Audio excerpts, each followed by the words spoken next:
প্রয়াত তৃণমূল বিধায়ক নাসিরউদ্দিন আহমেদের স্মরণ সভা ঘিরে গোষ্ঠী বিবাদের অভিযোগ।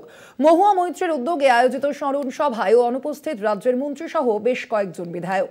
সভায় ছিলেন না নাসিরউদ্দিন আহমেদের পরিবারও।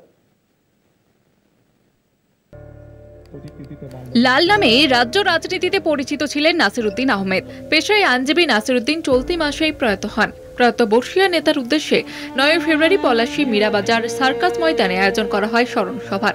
এই স্মরণ সভা ঘিরে তৃণমূলের গোষ্ঠী বিবাদ প্রকাশ্যে।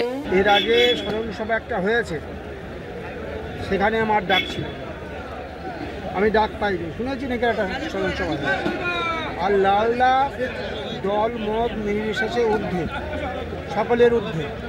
লালদার ব্যাপারে যদি কখনো কেউ ডাকে, কেউ যাক না যাক, তাপস্যার সেখানে যাবে।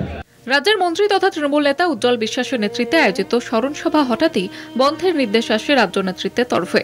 যদিও শেষমেশ প্রয়াত বিধায়কের পরিবারের তরফে সেই স্মরণ সভার আয়োজন করা হয়।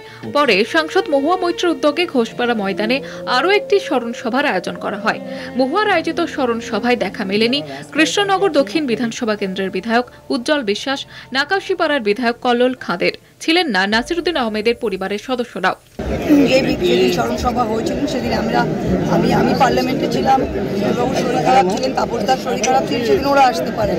আজকে বিমলবাবু তাপসদা এসছেন, সভাধিপতি এসছেন, আমার পার্লামেন্ট ওটা বলছেন তো পরিবার করেছিলেন, তো অবশ্যই ওখানে যারা এসছেন সেটা স্মরণ সভা, এটাও স্মরণ সভা। যেহেতু রাজনৈতিক মঞ্চ নয়, এটা স্মরণ সভা, এগুলো ভুল বার্তা যাবে বিষয়টাকে নিয়ে না। আপনাদের মতো যদি একটা বিকৃত মানসিকতা নিয়ে আপনারা ভুল বার্তা দিতে চান, তাহলে নিশ্চয়ই যাবে। আমাদের মনে করেন গোষ্ঠী কোন্দলের কথা স্বীকার করে সাংসদ মহুয়ার দাবি, মিথ্যে প্রচার করে দলের ভাবমূর্তি নষ্ট করার চেষ্টা চলছে, আর তাতে জড়িত সংবাদ মাধ্যমেরই একাংশ। নদিয়া থেকে রূপম রায়ের রিপোর্ট, কলকাতা টিভি।